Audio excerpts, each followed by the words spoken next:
Quality study अकॅडमीच्या YouTube चॅनलवर तुमच्या सर्वांचे स्वागत आहे. विद्यार्थी मित्रांनो, आज आपण 6 फरवरीचे चालू घडामोडीचे प्रश्न पाहणार आहोत.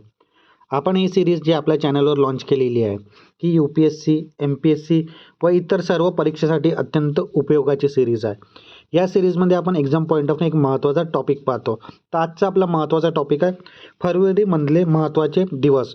याबद्दल आपण संपूर्ण माहिती पाहणार आहोत. तुम्ही नुकतेच बघितले असेल विद्यार्थी मित्रांनो, जी MPSC कंबाईन एक्झाम झाली तिथे जागतिक संगीत दिवसबद्दल पण प्रश्न होता. तर हे जे दिवस आपण एक्झाम पॉईंटनं महत्त्वाचे दिवस घेत आहोत ते खूप महत्त्वाचे डाटा आहे. तुम्हाला येणाऱ्या एक्झाममध्ये याबद्दल प्रश्न हमखास असू शकतो.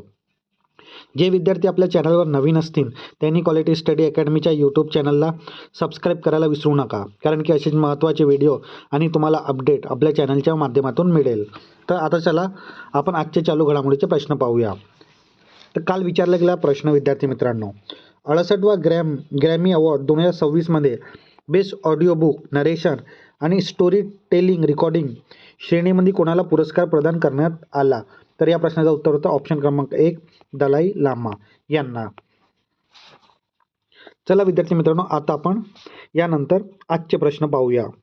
गोदावरी गौरव पुरस्कारातील अभिनय आणि पर्यावरण क्षेत्रातील योगदानासाठी कोणाला सन्मानित करण्यात आलेलं आहे? तर सयाजी शिंदे यांना सन्मानित करण्यात आलेलं आहे, म्हणजे ऑप्शन क्रमांक 3 आपला योग्य उत्तर राहील. आता आपण याबद्दल महत्त्वाची माहिती पाहूया. गोदावरी गौरव पुरस्कार 2026 लोकसेवे पर्यावरणकरिता सयाजी शिंदे. नाट्य अभिनयासाठी प्रशांत दामले यांना पुरस्कार मिळालेला आहे. आयोजक कुसुमाग्रज प्रतिष्ठान नाशिक. तारीख 10 मार्च 2026 रोजी देण्यात येईल. इतर विजेते डॉक्टर अनिरुद्ध पंडित विज्ञान, आशिष माने साहस आणि चंद्रमोहन कुलकर्णी चित्रकला आणि उस्ताद उस्मान खान यांना संगीतकरिता पुरस्कार मिळालेला आहे. आता विद्यार्थी मित्रांनो, आपण पुढला प्रश्न पाहूया. चर्चेत असलेला पेनियार नदी जलविवाद कोणत्या 2 राज्यादरम्यान आहे? तर ते 2 राज्य आहेत तमिळनाडू आणि कर्नाटक, म्हणजे ऑप्शन क्रमांक 4 आपला बरोबर उत्तर राहील. आता आपण याबद्दल महत्त्वाची माहिती पाहूया. पेनियार नदी जलविवाद वाद पाणी वाटप वरून संघर्ष कोणते 2 संबंधित राज्य आहेत? तमिळनाडू आणि कर्नाटक. नदी कोणती आहे? पेनियार, दक्षिण पेन्नार. ताज्या घडामोडी. सर्वोच्च न्यायालयाने केंद्र सरकारला स्वतंत्र जलविवाद न्यायाधिकरण ट्रिब्युनल स्थापन करण्याचे आदेश दिलेले आहेत. मुख्य कारण कर्नाटकाचे उपनद्यावर बांधलेले चेक डॅम आणि सिंचन प्रकल्प याचे मुख्य कारण आहे. तर ही महत्त्वाची माहिती याबद्दल. त्यानंतर पुढला प्रश्न. भारतीय विमानतळ प्राधिकरणाच्या पहिल्या महिला सदस्य म्हणून कोणाची नियुक्ती झाली आहे? तर ही नियुक्ती निवेदिता दुबे यांची झालेली आहे, म्हणजे ऑप्शन क्रमांक 2 आपला बरोबर उत्तर राहील. त्यानंतर पुढला प्रश्न. खंजर 13 हा भारत आणि कोणत्या देशामध्ये संयुक्त सराव आहे? तर भारत आणि किर्गिस्तान यामधला हा संयुक्त सराव आहे, म्हणजे ऑप्शन क्रमांक 3 आपला योग्य उत्तर राहील. आता आपण याबद्दल महत्त्वाची माहिती पाहूया. खंजर 13 हा भारत आणि किर्गिस्तान या 2 देशांमध्ये संयुक्त सराव आहे. सहभागी देश कोणते आहेत? 2, भारत आणि किर्गिस्तान. कितवी आवृत्ती आहे? 13वी आवृत्ती आहे. वेळ फेब्रुवारी 2026मध्ये हा युद्ध सराव होणार आहे. ठिकाण बलकोक, हिमाचल प्रदेश या ठिकाणी. उद्देश्य दहशतवादी विरोधी कारवाया आणि डोंगराळ भागातील युद्ध अभ्यासाचा सराव करणे याचे मुख्य उद्देश आहे. त्यानंतर पुढला प्रश्न. पंचायत प्रगती निर्देशांक 2.0 मध्ये कोणत्या राज्याने देशात प्रथम क्रमांक पटकावलेला आहे? तर तो राज्य आहे त्रिपुरा राज्य, म्हणजे ऑप्शन क्रमांक 3 आपला बरोबर उत्तर राहील. पंचायत प्रगती निर्देशांक PAI 2.0 प्रथम राज्य त्रिपुरा. टॉप पंचायत जुगल किशोर नगर त्रिपुरा इथली. स्कोर 88.44 एवढा गुणांमधून मिळालेला आहे. सहभाग राज्यातील 100% ग्रामपंचायतीचा समावेश. उद्देश शाश्वत विकास उद्दिष्ट साध्य करणे. तर ही महत्त्वाची माहिती ती या निर्देशांकाबद्दल. त्यानंतर पुढला प्रश्न, प्रो रेसलिंग लीग PWL 2026चे विजेतेपद कोणत्या संघाने जिंकलेले आहेत? तर प्रो रेसलिंग लीगचे विजेतेपद हरियाणा थंडर्स यांनी जिंकलेले आहेत, म्हणजे ऑप्शन क्रमांक 1 आपला बरोबर उत्तर राहील. प्रो रेसलिंग लीग याबद्दल महत्त्वाची माहिती पाहूया आपण. प्रो रेसलिंग लीग 2026चे विजेतेपद हरियाणा थंडर्स या संघाने जिंकलेले आहेत. कोणाला हरवून? तर दिल्ली दंगल्स वॉरियर. तर दिल्ली दंगल्स वॉरियर उपविजेतेपद त्यांनी पटकावलेले आहे. अंतिम सामना हरियाणाने दिल्लीचा 5-4 असा निसट्टा पराभव केला. ठिकाण नोएडा इंडोर स्टेडियम, उत्तर प्रदेश.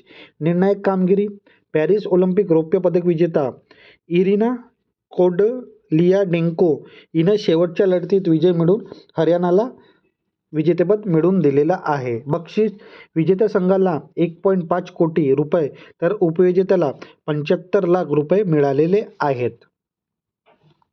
त्यानंतर पुढला प्रश्न, हायड्रोजनवर चालणारी बसेस सुरू करणारे भारताचे पहिले विमानतळ कोणते ठरणार आहे? तर ते विमानतळ ठरणार आहेत कोचीन आंतरराष्ट्रीय विमानतळ, म्हणजे ऑप्शन क्रमांक 2 आपला बरोबर उत्तर राहील. आता आपण याबद्दल महत्त्वाची माहिती पाहूया. हायड्रोजनवर चालणारे बसेस सुरू करणारे कोचीन आंतरराष्ट्रीय विमानतळ हे भारताचे पहिले विमानतळ ठरणार आहे. तर नाव काय? Cochin international airport limited. तंत्रज्ञान या बसेस हायड्रोजन फ्यूल तंत्रज्ञानावर चालतील. भागीदारी यासाठी कोचीन इंटरनॅशनल एअरपोर्ट लिमिटेडने Kerala hydrogen valley innovation cluster KHVIC सोबत करार केलेला आहे. पर्यावरण या बसमुळे विमानतळ परिसरात कार्बन उत्सर्जन कमी होण्यात मदत मिळेल. इंधन या बसेससाठी लागणारा ग्रीन हायड्रोजन प्लांट BPCLच्या मदतीनं विमानतळ परिसरात उभारला जाणार आहे. तर ही महत्त्वाची माहिती याबद्दल. त्यानंतर आपण पाहूया पुढला प्रश्न. यानंतर पुढला प्रश्न, पिल्लू AI हे व्हॉइस आधारित बिलिंग ॲप्लिकेशन कोणत्या राज्यात लॉन्च करण्यात आली? तर तो आंध्र प्रदेश या राज्यात लॉन्च करण्यात येणार आहे. तर ऑप्शन क्रमांक 3 आपला योग्य उत्तर राहील. त्यानंतर पुढला प्रश्न, भारतातील हवाई दलाच्या ईस्टर्न एअर कमांडचे नवीन AOCI इन म्हणून कोणी पदभार स्वीकारले आहे? तर हा पदभार एअर मार्शल इंद्रपाल सिंग वालिया यांनी स्वीकारला आहे. तर ऑप्शन क्रमांक 2 आपला बरोबर उत्तर राहील. त्यानंतर पुढला प्रश्न, मणिपूरच्या मुख्यमंत्रीपदी कोणाची निवड करण्यात आली? तर युमनाम खेमचंद सिंग यांची निवड करण्यात आलेली आहे. हे मणिपूरचे मुख्यमंत्री पद त्यांची निवड करण्यात आलेली आहे, म्हणजे ऑप्शन क्रमांक 2 आपला बरोबर उत्तर राहील. राष्ट्रपती राजवट हटल्यानंतर मणिपूरचे मुख्यमंत्री युमनाम खेमचंद सिंग असतील. आता आपण याबद्दल महत्त्वाची माहिती पाहूया. मणिपूरचे नवीन मुख्यमंत्रीपदी युमनाम खेमचंद सिंग. शपथविधी 4 फरवरी 2026. भारतीय जनता पक्षाचे सरकार. राष्ट्रपती राजवट हटल्यानंतर नवीन सरकार स्थापन. उपमुख्यमंत्री 2 उपमुख्यमंत्री आहेत, नेमचा किपगेन आणि लोसी देखो हे 2 मुख्यमंत्री आहेत. पार्श्वभूमी मणिपूर विधानसभाचे ते माजी अध्यक्ष आहेत. तर ही महत्त्वाची माहिती याबद्दल. आता विद्यार्थी मित्रांनो, आपण आपल्या जे पण चालू घडामोडीची सिरीज आहे तिथे आपण एक्झाम पॉईंटवरून एक महत्त्वाचा टॉपिक पाहतो. तर आजचा आपला महत्त्वाचा टॉपिक आहे फरवरीमधले महत्त्वाचे दिवस. याची आता आपण संपूर्ण माहिती पाहणार आहोत. हा अत्यंत महत्त्वाचा टॉपिक आहे, कारण की येणाऱ्या एक्झाममध्ये तुम्हाला फरवरी महिन्याचे महत्त्वाचे दिवस एक्झाम पॉईंट ऑफनं येऊ शकतात. तर फरवरीमधले महत्त्वाचे दिवस, 2 फरवरीला जागतिक पाणथळ भूमी दिन आणि 2 फरवरीला संधिवात जागरूकता दिन. 4 फरवरीला आंतरराष्ट्रीय मानव बंधुत्व दिन. आणखी 4 फरवरीलाच जागतिक कर्करोग दिन. 6 फरवरीला सुरक्षित इंटरनेट दिन, 10 फरवरीला जागतिक दाढी दिन, आणखी 10 फरवरीलाच राष्ट्रीय जंतनाशक दिन, 11 फरवरीला आंतरराष्ट्रीय विज्ञानातील महिला आणि मुलीचा दिन, 13 फेब्रुवारीला जागतिक रेडिओ दिन, 14 फरवरीला जागतिक जन्मपात हृदय दोष जागरूकता दिन आणि 15 फरवरीला आंतरराष्ट्रीय बाल कर्करोग दिन, 20 फरवरीला जागतिक सामाजिक न्याय दिवस आणि 21 फरवरीला आंतरराष्ट्रीय मातृभाषा दिन आणि 22 फरवरीला जागतिक विचार दिन, 27 फरवरीला मराठी भाषा गौरव दिन कवी कुसुमाग्रज यांच्या जयंतीनिमित्त आणि 28 फरवरीला राष्ट्रीय विज्ञान दिवस. तर ही खूप महत्त्वाचे दिवस आहेत विद्यार्थी मित्रांनो फरवरी महिन्याचे. तर तुम्ही हे दिवस लक्षातच ठेवा, कारण की येणाऱ्या एक्झाममध्ये याबद्दल प्रश्न असू शकतो. आता विद्यार्थी मित्रांनो, क्वेश्चन ऑफ द डे तुमच्यासाठी. या प्रश्नाचे उत्तर तुम्ही नक्कीच कमेंट बॉक्समध्ये द्या. चुकला तरी काही हरकत नाही. येणाऱ्या व्हिडिओमध्ये आपण याबद्दल महत्त्वाची माहिती पाहणारच आहोत. तर हे थोडी स्लाईड तुम्हाला दिसेल नाही विद्यार्थी मित्रांनो, कारण की इथे एरर आलेला आहे. तरी पण मी वाचून सांगतो, तुम्ही याचं उत्तर नक्कीच कमेंट बॉक्समध्ये द्या. भारतीय रेल्वेने देशातली पहिली LNG diesel dual fuel demo ही जी रेल्वे आहे ती कुठून सुरू केलेली आहे?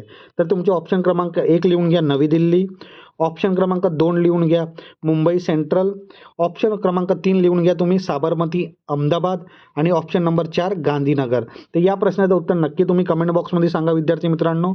चुकला तरी काही हरकत नाही. याबद्दल आपण महत्त्वाची माहिती येणाऱ्या व्हिडिओमध्ये पाहूया. आता विद्यार्थी मित्रांनो, आपण आपल्या क्वालिटी स्टडी अकॅडमीच्या यूट्यूब चॅनलवर जी ही सिरीज सुरू केलेली आहे चालू घडामोडीची सिरीज, ही सिरीज तुम्हाला कशी वाटत आहे तुम्ही नक्की कमेंट बॉक्समध्ये सांगा. जर तुम्हाला ही सिरीज आवडत असेल तर नक्की लाईक करा, शेअर करा आणि आपल्या क्वालिटी स्टडी अकॅडमीच्या यूट्यूब चॅनलला सबस्क्राईब करायला विसरू नका. धन्यवाद.